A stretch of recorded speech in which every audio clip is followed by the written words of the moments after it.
Bob, since the recent rule changes by NASCAR prompted the Chrysler Corporation to pull out all their factory-backed cars, what effect will this have when the season is over as far as what car wins? Well, Chrysler Corporation has pulled out, and their cars aren't quite as competitive now without factory help, and I think it's hurt their sales a little bit.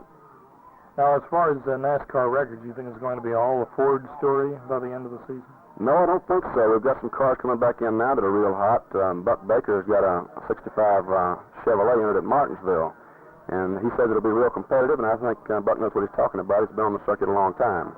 Will there be a number of new Chevrolets coming into this? Yeah, we have, in addition to Buck, we have 5 other new 65 Chevrolets in it at Martinsville, and of course we have a lot of their independent entries, and I think they'll be real competitive.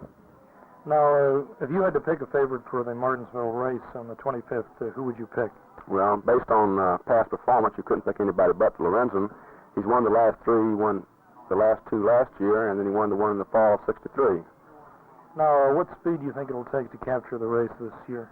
Well, they averaged a little better than 70 miles an hour, which is real good on a half-mile track like that with short, sharp turns. I think they'll have to average a little better than 70 this year. The qualifying speed was almost 175, about 75, excuse me. Now, concerning the tire problems, there have been a great many tire problems so far this year, more than is normal. What would you attribute this to?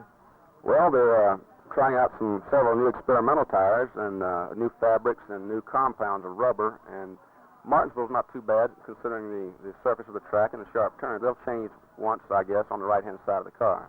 On the 24th, I believe you have a pretty big program down there. Would you describe that? That's Saturday before our 500 on the 25th, and we have 2 15-lap heats for the modifieds, a 50-lap feature, plus 20-lap consolation race to determine the final 20 starting positions in the 40-car field.